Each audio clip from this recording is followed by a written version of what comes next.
Hello there and welcome to Tuesday. Greetings and salutations. Yeah, we're live, friends, here on Global Irish Radio, the Daily Crack Show with me, Sean G. This Tuesday, January the 13th, 2026. It's Make Your Dream Come True Day. Why, that's what we do every day here at Global Irish Radio. We make Irish dreams come true. Irish music programming for you from Ireland and all around the world. We are the Irish Diaspora Station. With you for the hour. Hope you can stay with us. If you can't, dailycrack.com. That's where you'll find episodes or podcasts of this particular broadcast. And lots to talk about between now and 4. The chitter chatter of the nation, lighter side of the news, top trending news stories of the day. There's music. There's something for everyone. studio@gir.ie if you'd like to get in touch with us here at the programme. Welcome along, friends. Good to be back with you. Couldn't be here with you yesterday, but so good to be live and with you on the radio, Global Irish Radio, this lovely Tuesday where the weather, I can tell you, all is quiet on the weather front. It's a nice day. Nice sunshine over Ireland, or much of Ireland at least. It's dry, it's pleasant. A nice day to go for a good long walk. So there you go. After fairly unsettled weather over the weekend, yeah, we had some windy, wet weather. And of course, cold and ice throughout the week last week. So had a rough week for the, I suppose, the first, a rough 2 weeks for the first 2 weeks of January. Now it seems to be settling down a little bit. Kind of spring-like conditions out there today. So we hope you're enjoying it. Yeah, dry January continues. We hope it's day 13 and you're well into the second phase now of those benefits that you unlock as you proceed through the month of sobriety. Reduced anxiety, improved digestion and more consistent energy levels. You feeling all those things? Are you feeling a bit energetic these days? Add to that the better mental clarity and the better sleep patterns that you would have been enjoying since about last week. And better hydration means your skin is looking better, so looking less puffy and easier on the eyes. Just some of the great benefits you'll enjoy from giving up the drink for the month of January. Lots of people do it. Of course, Friday was Quitter's Day. If you made it past that, you're probably going to be okay for the rest of the month. It's the 13th now, so 2 or 3 more days and you're over the hump. And it's smooth sailing, we sure hope. So there you go. You should be feeling well and you should be flying it.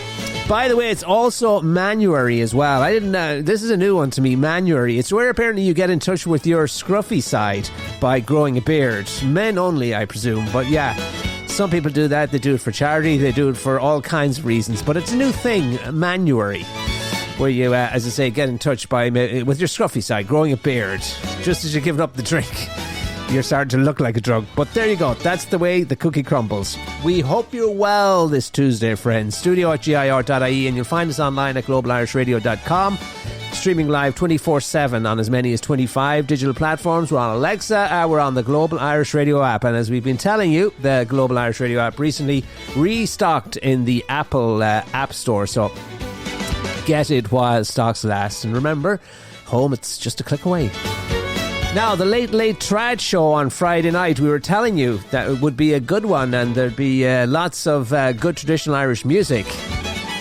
And the who's who of the Irish trad world, well, boy, they did not disappoint. If you haven't seen it, well worth going back, checking it on the old player.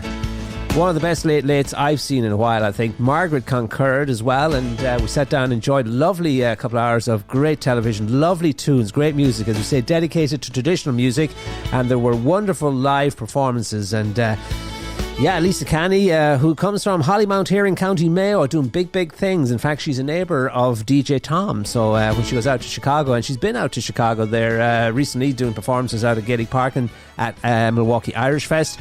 She was also, she featured heavily on the Mayo Day campaign there a few years back, where her song was the soundtrack to the Mayo Day celebrations one of those years recently. So she's doing big things. As I say, she comes from Hollymount in County Mayo. And yeah, she was on the Late Late Show performing alongside some of the other musicians. They had great sound, and she tells us that she recently hooked up with musically, I mean, of course, with Ed Sheeran, and he discovered her and he invited her along to perform at some of his shows as the opening act at arena performances. As you know, Ed Sheeran, one of the biggest touring acts at the minute, and he's got Lisa Canning opening up for him. So she is on to big things. So, and sounding great on the Late Late Show, it has to be said as well. Other people there, other stars or other musicians that were in attendance. Kevin Caniff of the one of the few remaining members of the Chieftains, if not, well, Matt Malloy is still on the go, isn't he? Wallace Bird was there, Eleanor McAvoy was there, Mike Hanrahan of Stockton's Wing, Donal Lunny, who was inducted into the Traditional Music Hall of Fame, not before time, it's fair to say. Folk singer Peggy Seeger was there as well, 90 years old, didn't look it at all. We were talking about giving up the drink and having the not puffy looking skin at all. Well, that's exactly how she was. She looked great, her no wrinkles or nothing. She's 90 years old. And great looking skin, Marcus Renard. And there was a whole bunch of wonderful musicians. A lovely evening of trad. We certainly enjoyed it. That was Friday night, the Late Trad Show. And the spotlight was on traditional Irish music. And we have great talent. And it's good to see the Late spotlighting or showcasing some of that wonderful talent. Lovely evening's entertainment. Check it out. We thoroughly enjoyed that one. Speaking of music, if there's ever anything you'd like to hear, globalarishradio.com, GIR.ie, and there's the Request a Song feature on there. You can dive in and browse through the library and select a couple of tunes for you to listen and take control of the take control of the playlist for a couple of songs if there's a song you'd like to hear at, again, globalarishradio.com, GIR.ie, the Request a Song portal on the website. And speaking of Lisa Canny and some of the music on the Late Late Show, we're going to feature one or two pieces from the show on Friday night on our programme today. So that's still to come here on the programme. As I say, if there's ever anything you want to hear on this programme, The Daily Crack with me, Sean G, studio at GIR will get us right here. Now, we better give you the bad news first. How about we get the bad news out of the way? The price of the pint is going up again. Yes, Diageo has confirmed that it will increase the pint of its pint next month. A Diageo spokesperson confirmed to the Journal and to other news outlets as well that their draft products will increase by a further 7 cents per pint, and that's excluding the VAT. So add on a few more pennies for the VAT as well, and that all happens from the 2nd of February, just as you're getting off the dry January wagon. The bad news awaits you, but anyway, that's the way the world works, isn't it? And then the non-alcoholic product, Guinness Zero, that'll increase in price as well by about 10 cents plus the VAT as well. So the move could push the pint well above €6 in many parts of the country and beyond. $7, I would say, €7 in Dublin pubs, and if you're out of the airport, a small fortune. We have no idea. We don't drink there anymore, it's so expensive. But anyway, the latest rise will be the 5th price rise from Diageo in just 3 years. That's what happens when you sell off your national brewery to a bunch of foreigners. They come in and they jack up the price on you. So anyway, Diageo, of course, is one of the world's largest food and drink companies, and they own a significant share of the Irish drinks markets, including Guinness, Hop House 13, Carlsberg, Harper, Rockshore, and Smithwick's, among others. So they have all of the big brands they're cleaning up, and they're adding a few more pennies, 7 pence to the pint, 10 cents to the non-alcoholic, the Guinness 00 from February the 2nd. So there you go. You heard it here first. Sorry to be the bearer of bad news, but that's just the way the world works. We hope you're well, friends. Hope you're enjoying life as we come into 2026 and hope those New Year's resolutions are paying off. Conor McGregor, the Notorious, has a dream, a new dream. That's right. Conor, who recently found Jesus. He's been talking about that a lot lately, and he also revealed that he got married recently out in the Vatican as well. Well, he's taken to social media and he wants to construct the largest statue of Jesus Christ in Ireland. And it's a monument to our nation's faith, so says the Conor. Yeah, so he revealed that... what did he say? He was inspired by something that's happening out in Armenia. Apparently they are building a huge statue to Jesus out in Armenia. The Asian country is currently constructing the world's largest statue of Jesus. And Conor McGregor thinks it looks fantabulous. In fact, he thinks it looks magnificent, and he wants to do something similar here in Ireland. As we say, a massive monument to our nation's faith. Where would it be, I hear you ask? Well, he wants to construct it, and in fact, he released an AI an AI picture, a mock-up of the photo of what it would look like, a large statue of Jesus on the cliffs of Moher. Just like picture the Statue of Liberty as you come into New York there. Something similar, except on the cliffs of Moher, the country's largest statue of Jesus Christ, inspired by a similar thing that's happening out in Armenia. That's the notorious Conor McGregor, and sharing details of that on his social media pages and stuff like that. To the papers we go this Tuesday. Lots of coverage on the Golden Globes. Yeah, they feature prominently in all of the day's papers, primarily because yesterday, I suppose the news, Killarney, Jess Buckley's good news, her win as Best Actress came a little bit too late for the papers yesterday, so they're making up for it in abundance today. Lots of pages, lots of pictures, lots of coverage of events out there for the Golden Globes, and pictures of Jess and her co-star Paul Mescal. And of course, Paul Mescal plays Shakespeare. She plays Shakespeare's wife in the movie drama Hamlet.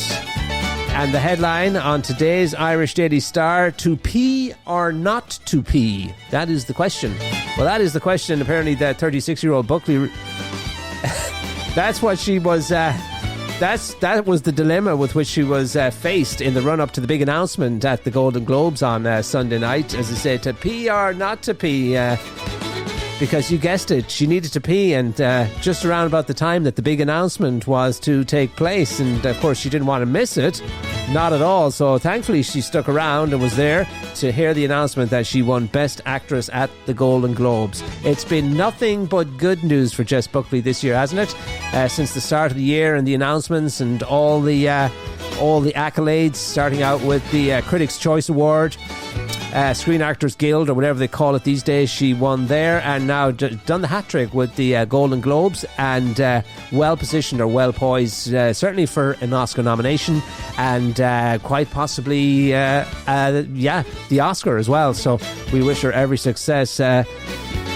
As you say, pictured in all of the papers today. Lots of coverage zoning in on her hometown of Killarney as well, where the pubs haven't closed since Sunday night, when they were getting ready for the Golden Globes, and there was a live feed on RTE News, and the traditional Irish music they were going at it like the Hammers. Lovely traditional Irish music in one of the pubs down in Killarney, and the reporter for RTE doing the spot there from her hometown of Killarney, where they were all waiting.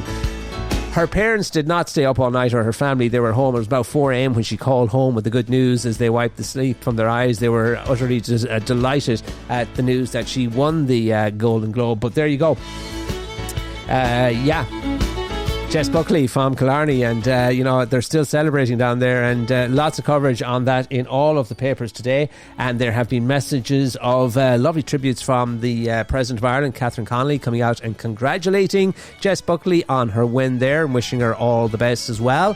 And Taoiseach Micheál Martin also coming out, making a statement and wishing her well, and saying the accolade well deserved, and all the hard work that goes into that kind of thing. Of course, you don't see that side of it, but paying off now in buckets. Paul Mescal didn't get any awards at the ceremony on Sunday night. All of the spotlight and all of the glory was Jess Buckley's. But it's rather amazing, and we were talking about it on the programme last week, those quintessential British roles, and very much the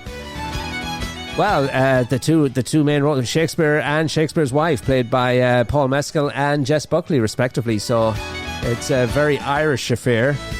Anyway, that's the latest from Hollywood and the Golden Globes. Looking good for the Oscars. So we'll all be staying up late for the Oscars this year, won't we? And lovely to see. Wouldn't that be the icing on the cake for Jess Buckley? But Killarney is alive, and there's a lot of excitement down there, as you can imagine, and much of the country as well. It's a nice little boost in the long dark days of January. So watch this space, I suppose. GlobalIrishRadio.com, GIR.ie. We are with you most days around about the 3 to 4 o'clock hour, bring up to speed on all the latest, the chitter chatter of the nation, and news gossip, showbiz news, that kind of thing, and top trending series news stories as well.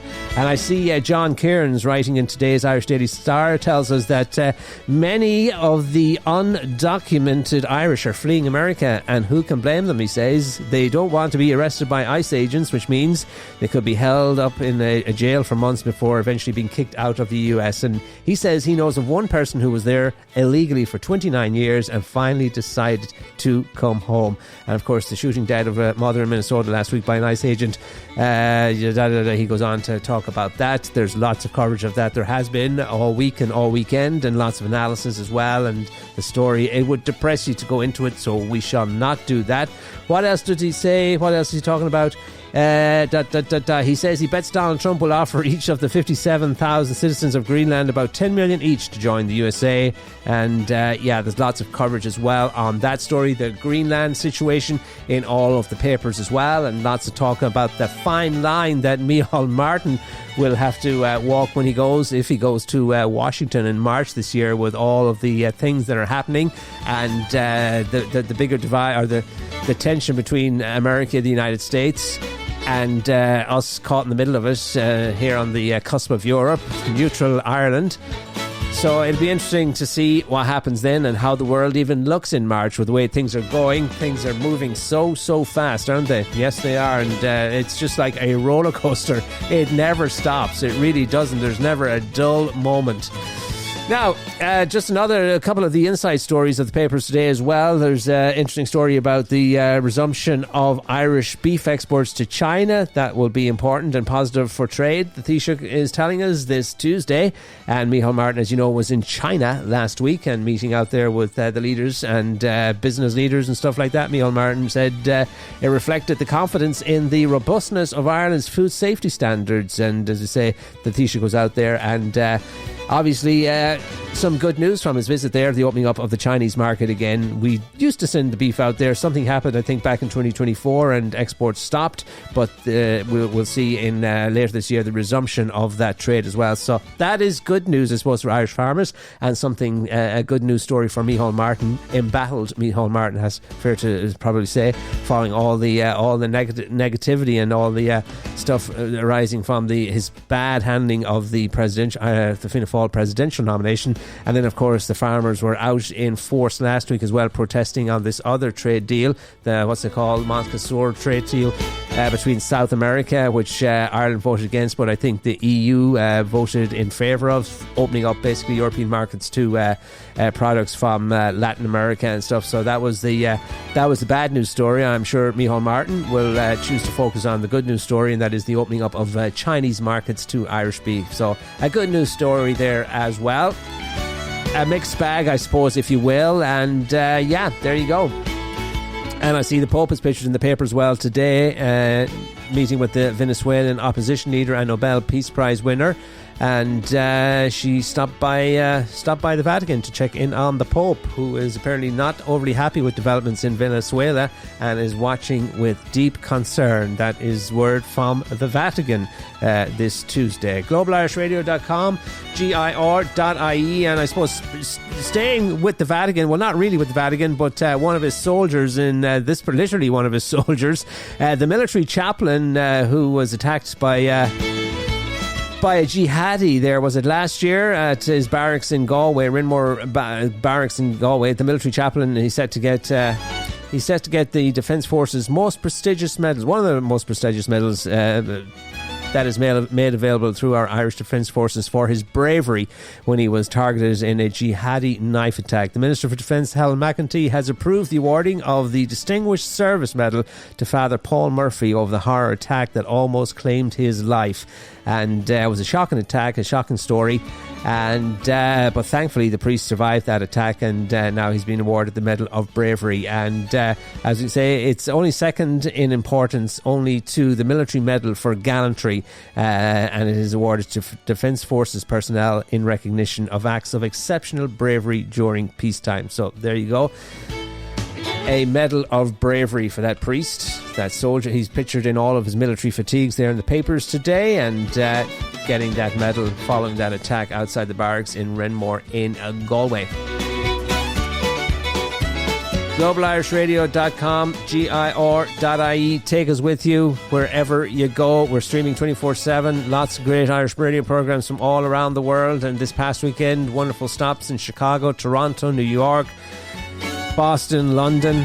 It's all right there at globalirishradio.com or GIR.ie as the doomsday clock is ticking ever closer to midnight, or so they tell us.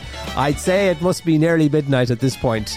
The Bulletin of the Atomic Scientists will reveal the 2026 setting of the doomsday clock, a symbolic gauge of humanity's proximity to global disaster. The new time will be disclosed at 3 p.m. on January the 27th and will be broadcast on the Bulletin's YouTube channel. So lots of people will be watching this announcement with much anticipation.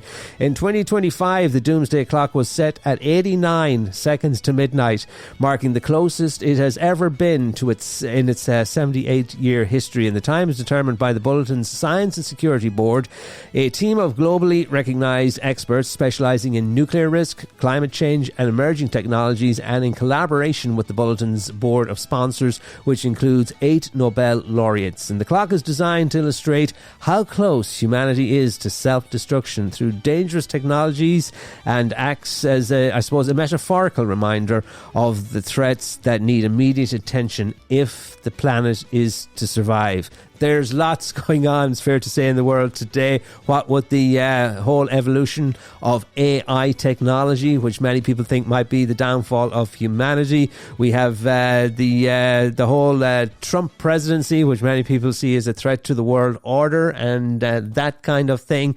And then there's climate change, all kinds of things. So we live in a very challenging time, very precarious situation in the world these days. The 5 major concerns currently apparently impacting the clock include the expiration of nuclear arms treaties, increasing nuclear stockpiles. China is aggressively expanding its nuclear stockpile. North Korea remains focused on nuclear advancement, and then you look in other parts of the world as well, Iran and Russia and America expanding their arsenals.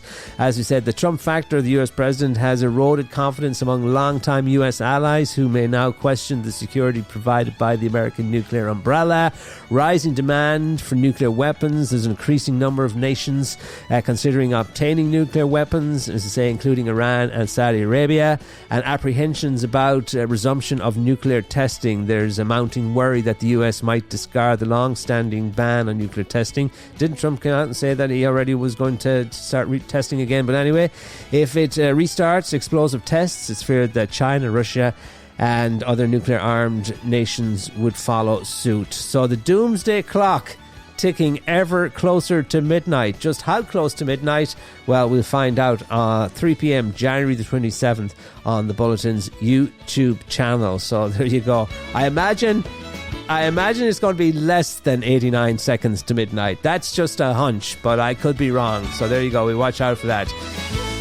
A little bit of broadcast TV news here for you now, and a leading RT crime journalist has left the broadcaster and paid a tribute to legendary reporter Charlie Bird on the way out. Barry Cummins, he was the television or the network's 23 years working on crime and security. That was his job. He was the crime correspondent, wasn't he? I imagine he came in contact with some shady characters over the years, but after 23 years doing that job, he's revealed that he's heading out the door. So rather interesting, because he's only 51 years old, and he's writing on his LinkedIn profile today, saying, "Today is a very significant day in my professional career. After 23 wonderful years, I left RTE," just like that. So there you go.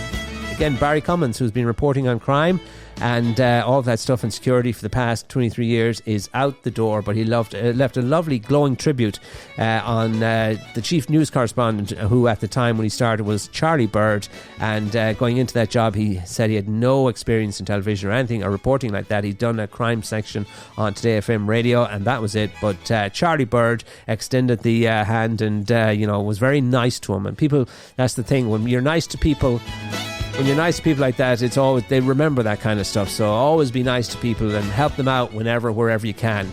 As they say, be nice to me going on the way up and I'll be nice to you on the way down. That kind of thing, if you will. But Barry Cummins, only 51, I'm sure he'll reappear somewhere else down the line. Now, Tuesday night, if you're staying in and wondering what to watch on the old television, we have our pick of the day for you today, High Road, Low Road. Yeah, it's back for another brand new series, and it's packed with more celebrities, stunning destinations, exciting activities, and the ultimate luxury versus budget showdown. This is a nice little, it's kind of a travel show, kind of reality TV show. It's rather interesting, I have to say. I like this one, and myself and Margaret watched it a few times. The show sends basically a selection of the country's top presenters, musicians, actors, singers, chefs and influencers to a variety of dream destinations. So they pick out a destination, a nice destination, and across 9 episodes, celebrity twosomes set off on 2 very different holidays. Why are they different? They're going to the same place, you're saying. How could they possibly be different? Well, they are different because they experience the holiday from 2 very different perspectives. One goes first class luxury, the other goes budget. So while one of them is enjoying the first class luxury of the resorts or wherever they go, the other is on the budget, the tight budget, and is backpacking or whatever it is. And it's 2 very, very different perspectives of the same destination. But who will have the most memorable experience? That is the question. You will have to tune in tonight to see who does have the best experience, because you think maybe off the top of your head you would say the person who's going on the Napa luxury and going on the high-end trip, the luxury trip, has the best experience. But then, if you really want to experience the location that you're going to, maybe you get a better perspective from going on the backpacking and the more down-to-earth version of the holiday. So that's High Road, Low Road. High Road, Low Road, back for another series on RTE tonight. Check it out. We shall be watching it. So there you go, just in case that you're at a loose end tonight. If you're looking for a great podcast, dailycrack.com, that's where you'll find podcasts of this show. Take it with you wherever you go. With you most days here, 3 to 4 o'clock. Keeping you in touch, keeping you connected with Mother Ireland is what we do. studio@gir.ie if you ever feel the need to get in touch with the programme. Always love to hear from you, and if there's a piece of music or anything like that you want to hear, do let us know. We shall start time to get some tunes going, speaking of music and all of that stuff, and coming up a little bit later on in the programme, the numbers have been crunched. Yes, they have, friends, and the data uploaded and the reports downloaded, and we have the results. What am I talking about? Well, I'm talking about Christmas 2025. Just how much do we splurge on the holiday this year? We'll give you a little insight into that a little bit later on. Before that, let us start out with some music on the programme today. As I mentioned, we were well impressed with the talent and the tunes on Friday night on the Late Late Trad Show, so we thought we'd start to give you a flavour of the show, just in case you didn't get to experience it yourself, and to incentivise you to go back and listen to it and check it out. We're going to start out with a piece of music from Lisa Canny, Eleanor Shanley, and the track or tune that they opened the show with Friday night on the Late Late Show. Here they are, Let Him Go, Let Him Tarry. And an interesting story, when Patrick Keelty heard that they were singing this song, he said, I know it well. My mom, the late Mary Keelty, used to sing it to us in the bathtub when they were growing up. So happy memories to go along with this song for Patrick Keelty. Here is Lisa Canny, Eleanor Shanley, Let Him Go, Let Him Tarry.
His friends have a good kind wish for me. Well, others of his friends, they would hang me from a tree.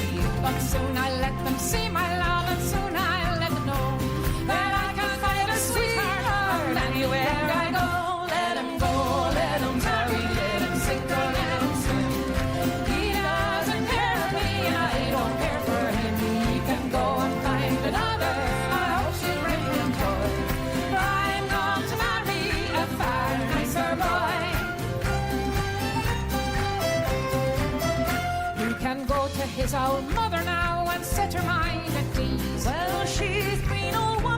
she's very hard to please. Exploiting me and talking ill is all she's ever done. Since I was a courting her breakneck ugly son. Let him go, let him carry, let him sing, or let him swim. He doesn't care for me, I don't care for him. He can go right now, and I hope she'll bring him joy. I've known Harry, a far nicer boy. You're listening to Sean G on Global Irish Radio.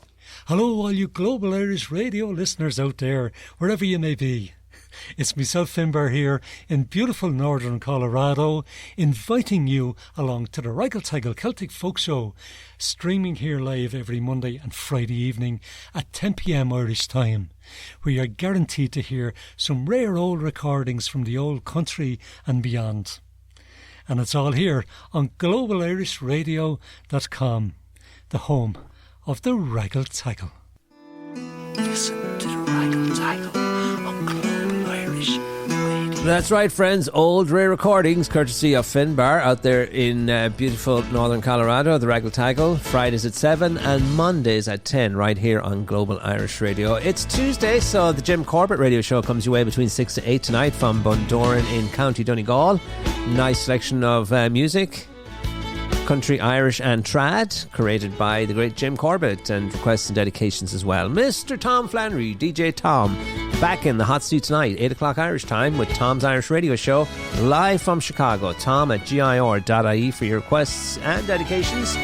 Ger O'Brien from irishradio.org is between 9 and 11 tonight, and the country chart countdown, all of that nice stuff. So join Ger between 9 to 11 here on Global Irish Radio. And then at 11 o'clock tonight, another chance to catch this broadcast, a repeat of this broadcast, The Daily Crack. Or you can catch it anytime at thedailycrack.com. Didn't hear from the Ranter with regards to the taping of the next episode of the Irish Ranter. We will keep you posted on when that happens. If you are looking for some good podcasts, irishpodcast.com, your gateway to the most listened to podcasts here in Ireland, the top 10 countdown, all of that nice stuff, and podcasts for every interest, I think it's fair to say. Listen on your terms. Now, Dunnes Stores here in Ireland has caused quite a stir among social media users. People getting their knickers somewhat in a metaphorical twist, I think it's fair to say. Yeah. Their say yes to the dress communion stand is, it's a source of, consternation for some. And some people think it's a little bit... they think it's a little bit maybe too mature for the targeted audience, which is youngsters going for their first communions. For example, one social media user said, they have captured a picture of the stand or the campaign, the promotional stuff from one of the Dunnes Stores locations, and a say yes to the dress sign was shared by that user along with a photo of the stand that is supposed to display these communion dresses from the Paul Costello Living Occasion Wear collection, and it pays homage to the fashion designer who passed away back in November. But an Irish ma'am shared the post online while voicing her concerns over the campaign. She wrote, "For communion kids in Dunnes Stores today, you say yes to the dress. Is this what baby Jesus died for?" So, there you go.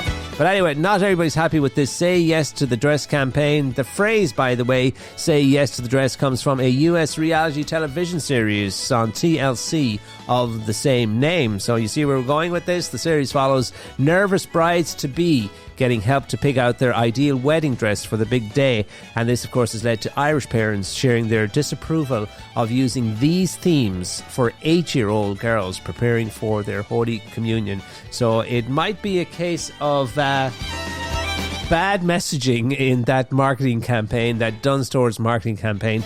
The slogan might sound nice, or catchy, say yes to the dress, but when you look behind the slogan and you see the genesis of the origins of it, it is linked to a different kind of yes and search and that kind of stuff.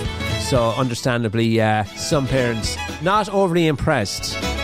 Bad marketing, maybe you could call that one. I'm not sure what you call it, but anyway, I suppose it's getting them headlines, getting them publicity.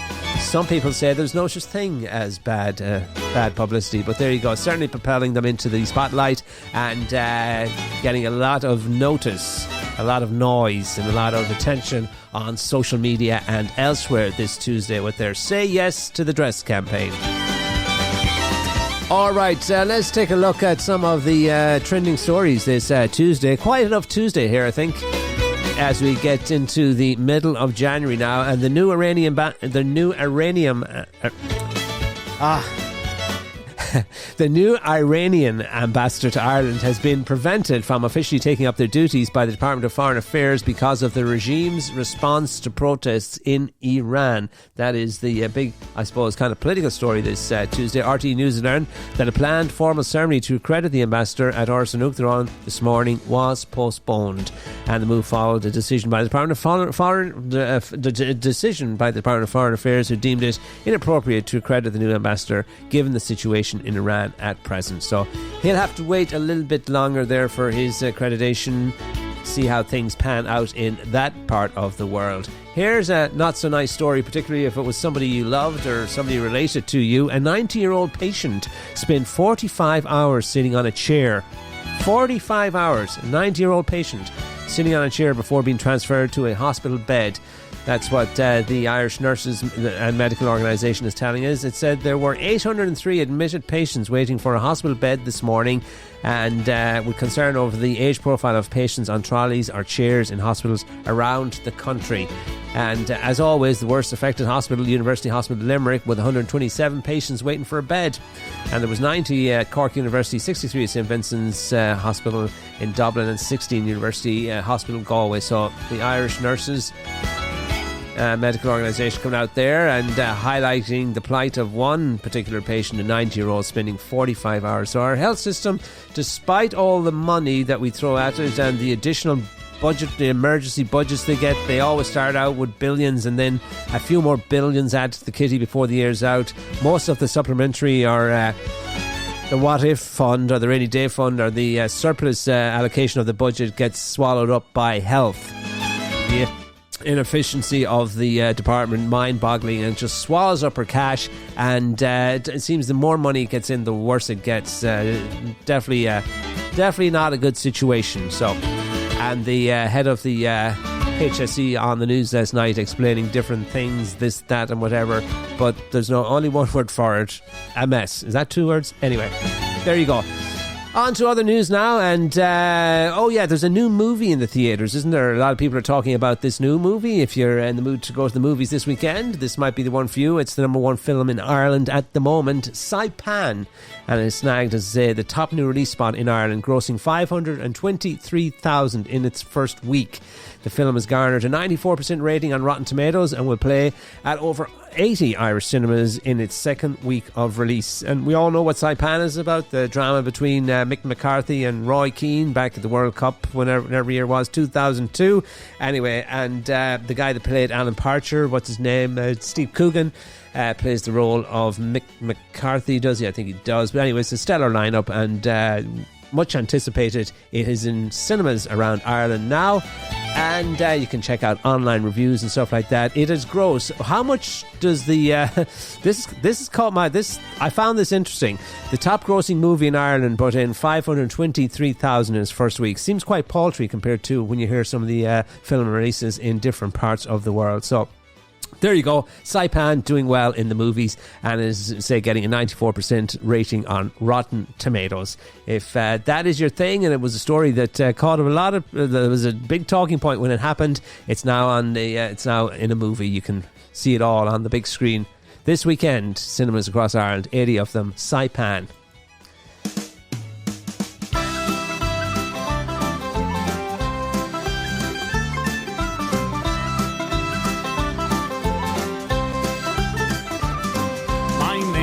Willie Riley, in Dublin I was born, and for my bad behaviour I was forced to cross the foam. With me bundle on me shoulder, me shillelagh in me hand, for to ramble the bushes of Australia like a true-born Irishman. The wind being in our favour, we raised our sails with glee, and we gave 3 hearty cheers, me boys, going down the Irish Sea. We gave 3 hearty cheers, me boys, going down the Irish Sea. And on the 11th day of April, we landed in Portmagee. With me bundling on me shoulder, me shillelagh in me hand, for to ramble the bushes of Australia like a true-born Irishman. And when we reached old Melbourne, the ladies danced with joy. Says one of them to the other, here comes that Irish boy.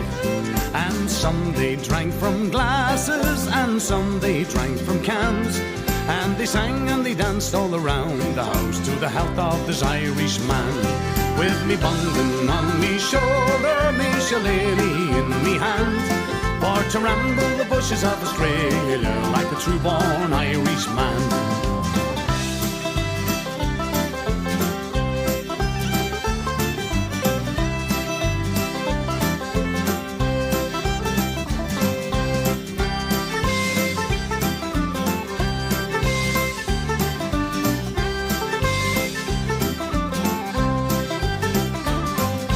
Mother to the daughter, I cannot understand why you're going to wed this Irish boy all the way from Paddy's land.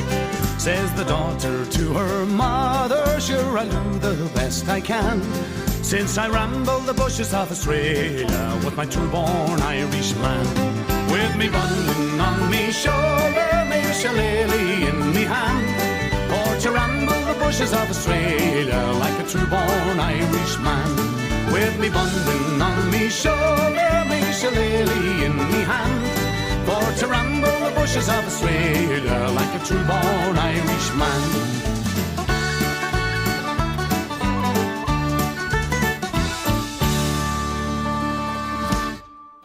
Global Irish Radio is excited to partner with 950 WROL AM, the Spirit of Boston, to bring you portions of the Irish Hit Parade, providing the soundtrack to your weekend.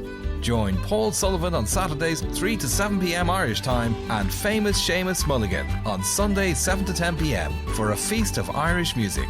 Streaming live from Boston right here on globalirishradio.com.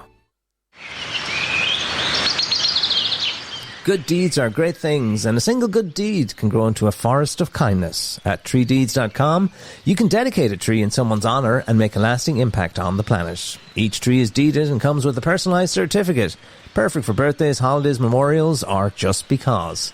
Celebrate life, give back to nature, and leave a legacy that grows. Visit treedeeds.com today. That's treedeeds.com. Rooted in Ireland, gifted worldwide. And you're very welcome back after that short break. And before the break, it was Dominic Kerwin and the song All About Bundling. Heard that one on Paul Sullivan's show on Saturday. That's the thing about the music from Boston and Paul's show, the Irish Hit Parade. Great music.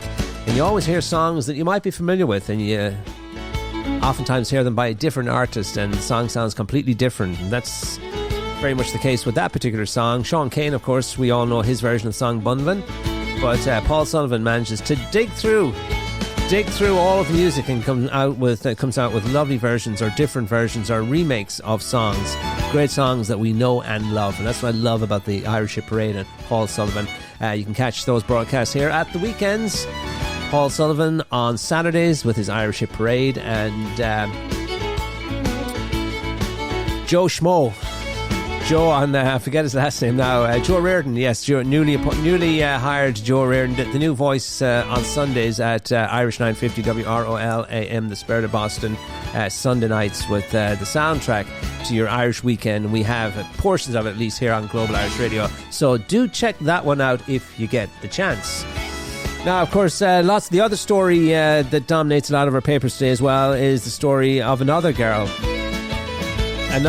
by the name of Aisling Murphy, who sadly lost her life 4 years when she was brutally murdered in broad daylight while out jogging. And there's lots of coverage on the events that are taking place this week to mark the 4th anniversary of that tragedy. So she is the other lady that is pictured prominently in the papers today.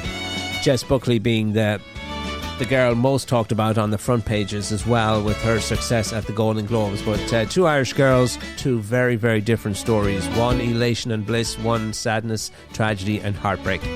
That is the world we live in, friends. All right, let us see what we have for you. Oh yes, how much did you spend on the Christmas shop? Turns out here in Ireland, well, shoppers had a trolley jolly Christmas even, if you will. According to today's Irish Daily Star, shoppers splurged a record-breaking 1.5 billion on Christmas groceries in December 2025, with an average spend of about €770 over 23 shopping trips. So they had a path worn to the grocery stores and stuff like that. And of course, the grocery stores, the Tesco's of this world, the Lidl's, the Aldi's, the Dunnes stores, laughing all the way to the bank. Take-home grocery sales surged by 6% in the 4 weeks leading up to December the 28th as families got in the festive mood despite the cost of living squeeze.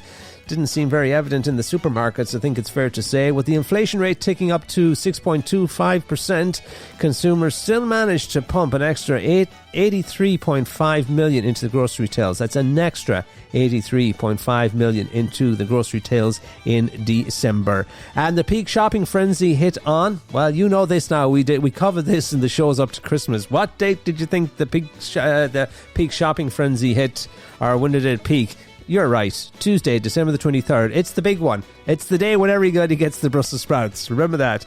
And on that day, daily sales soared past €107 million, setting an all-time record for a single day's spend. Emer Healy, who is Business Development Director at World Panel by Numerator, noted the commitment of consumers, saying in December we saw shoppers return to the store more often on average. More than 23 trips, basically, is what she's the crux of it. Irish shoppers spent an average of €770 to say in supermarkets, and that reflects about a €32 increase compared to 2024. So they're good at the record taking, they're good at the number crunching, and that is what they have concluded. Households spend an extra €32 this year over last year and spread out over 23 shopping trips. Wow.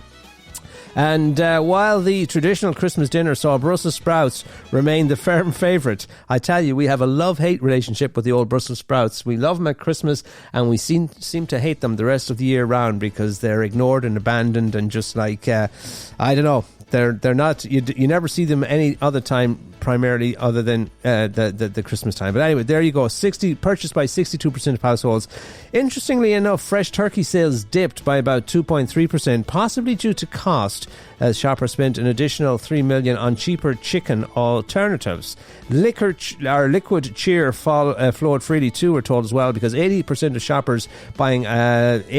shoppers did buy alcohol. Wow. Sales of champagne and sparkling wine jumped by nearly 22% as consumers toasted the new year. That's the big thing, and champagne is being really swamped by Prosecco now as people opt for the Italian version of champagne, which we can't legally call champagne, we'll call it sparkling wine, but a lot of people were importing buckets of the stuff. We can't get enough of it. And interestingly enough, the low and no alcoholic category also saw a significant uplift, with an additional 1.9 million spent as the proportion of households choosing these options rose from 9% to 15.3%. So there you go, some people getting in on the sober Christmas theme, if you will. Own label products in stores grew by about 4% over the 12-week period, so people opting for the cheaper versions of own label brands with the cost of living crisis and crunch and stuff like that. And so there you go, shoppers gravitated towards festive favourites, spending an additional 9 million on branded cheese, antipasto bread, home baking and that kind of stuff. Candy as well remains very, very high on the list. The festive indulgence was palpable, as I say, across the aisles, and we spent an extra 6.6 million on seasonal chocolates and biscuits, proving sweet treats remain non-negotiable when it comes to Irish Christmases. And of course, is it any wonder that the spend on that has gone up significantly, because they put that stuff out on the shelves in September nowadays, boxes of quality streets and roses and stuff like that from about September onwards, and they're playing with us throughout the months leading up to Christmas with various price strategies and all the messing around with the price and the packaging and the bundling of stuff to get us to buy these chocolates and candies. And I can tell you, friends, it is working, because we are buying them and we are buying it in abundance. Lots of candies and chocolates consumed by Irish consumers and not purchased in the run-up to Christmas, in the run-up to Halloween, in the run-up to St. Patrick's Day almost. Anyway, there you go. So that's a look at our Christmas splurge and how much we spent. We spent a boatload of money basically on a lot of stuff, from candies to Brussels sprouts, sparkling wine and booze, and no wonder it was a jolly Christmas. Another few stats that are not quite as I suppose blissful. The number of domestic abuse related calls that the police responded to in Northern Ireland over the Christmas and New Year has risen compared to last year. I don't know if we have the numbers for the south, but certainly in the north they recorded an increase, a good increase on the numbers last year. So always Christmas, well, when you consume all that much drink, what do you expect? And all the kids on a sugar high after all that chocolate, it all ends in tears, doesn't it? Oftentimes it does. And then, of course, the calls are made to the various, whether it's Childline or whether it's the police or whatever. But anyway, the number of calls for domestic abuse and that kind of thing increased significantly as well. The numbers I have here seem to be for Northern Ireland, don't have the ones for the south. So we'll leave that. I thought it was for the south, but there you go. I made a mistake. All righty. Do we have time for a little bit more music before we finish up for a Tuesday? Let us see. We had a nice piece of music from Frank McCaffrey, and this one's called Blackboard of My Heart. We'll be back right after this with a rap.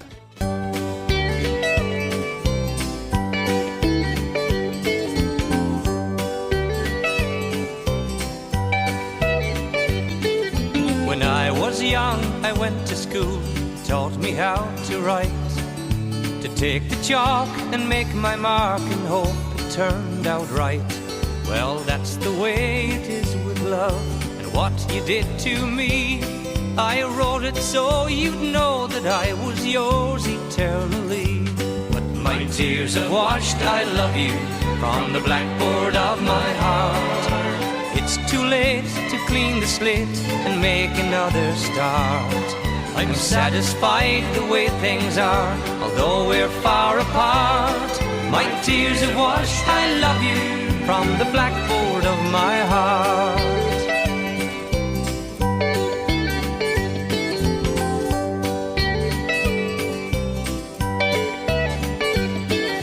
If you'd have been true the way you should and not have gone astray, my tears would not have fallen down and washed the words away. No needs to talk, for if the chalk should write these words again, it would be for someone else, not things that might have been.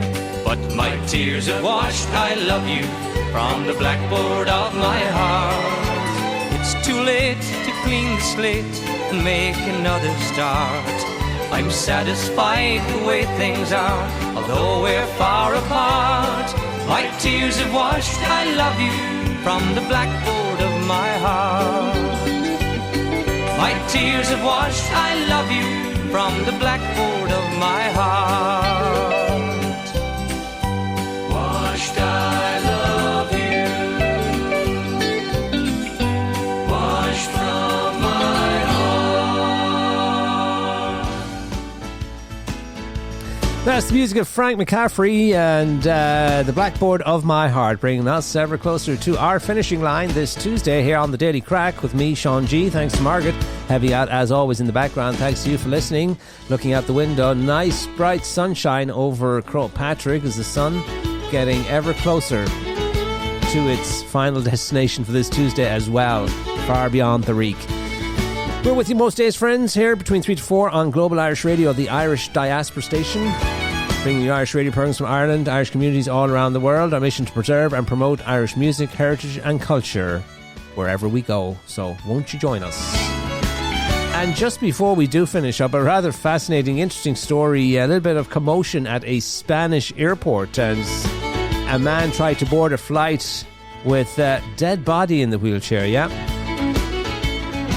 Nothing surprises us anymore. The incident occurred at Tenerife South Airport a number of months ago, apparently. So not today, but a number of months ago. but we're finding out about it now as the airport authorities launched an investigation, and they have found out exactly what happened. A man in his 80s was at the centre of the incident, with airport staff raising alarm bells after they approached him and his wife, who was occupying a wheelchair at the time, after the couple who had passed through airport security. I mean, that'll tell you how good the security is at some of these European airports. She got through airport security. They didn't notice she was dead. But anyway, after the couple passed through airport security, staff discovered that there were seemingly no signs of life when one of them took the woman's hand. I think when they were giving back the wheelchair or whatnot. But anyway, when she took the woman's hand, she noticed that she had an abnormally low temperature and wasn't breathing, the source added. The worker immediately notified her supervisor, and within minutes the emergency protocol was activated and lots of cops or police on the scene. It's understood that the woman's husband, who was also not identified, was arrested following the revelation that his wife was dead, with him telling authorities she had died at the airport a number of hours before. So probably cheaper to take her home with the ticket she had already purchased. You know the way the airlines are these days. They'll charge you for everything, including change fees and all of the rest of it. So against his better judgment, I suppose, he decided he'd try and take her home as she was, rather than going through, all the protocols of a coffin and that kind of stuff. So anyway, didn't get onto the aircraft. Would be a tall order, I suppose, to get on. But anyway, airport employees claim that the man tried to say that the airport attributed to his wife's death, with authorities currently investigating his claims. So there you go. Travel is a killer these days, what can I tell you? That is our lot for today, friends. Thank you so much for your company since 3 this afternoon. Join us back here tomorrow for more of the same. dailycrack.com for all previous episodes of this podcast. irishpodcast.com is your gateway to a whole world of podcast listening and the top 10 countdown here in Ireland, and of course globalirishradio.com for Irish music and Irish radio programs 24/7. GIR.ie. Check us out online, our Instagram, Facebook pages. Give us a like there. We'd love that. And our quote of the day today comes from Katharine Hepburn. Katharine Hepburn. And she says, if you obey all the rules, you miss all the fun. Ain't that the truth? Katharine Hepburn. If you obey all the rules, you miss all the fun. No wonder there's so much fun in Washington these days. But anyway, if you obey all the rules, you miss all of the fun. That, my friends, is pretty much all of our fun for today. We will see you back here hopefully tomorrow. Back here tomorrow at 3. All going well. In the meantime, we're going to go back to the Late Late Trad Show, which had, as I say, a wonderful lineup of traditional Irish musicians on Friday night here in Ireland, available to watch on the player. But if you love the old traditional music, and you're in for a real treat if you haven't seen it. As I say, we were well impressed with the quality of the entertainment and the lineup and the music and the tunes that we enjoyed on Friday night with the Late Late Trad Show. So that was one of the better, I have to say, better Late Late shows. So we let Paddy Keelty introduce our last act to take us out on the programme today, and we'll see you back here tomorrow at 3. Happy Tuesday. Well, look, here they are, accompanied by our Late Late Trad supergroup. This is the Leaving in Liverpool, performed by Asa Murphy and Ricky Tomlinson. Take it away. Well, the Prince landing stage, the Mersey fare thee well. I am bound for California, a place I know right well. Come on, Rick. So fare thee well, my own true love. When I return united we will be. It's not the leaving of Liverpool that brings me, but my darling, when I think of thee. I am bound a Yankee clipper ship, Davy Crockett is an name, and Burgess is the captain of her, and they say that she's a blow.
listeners out there, wherever you may be.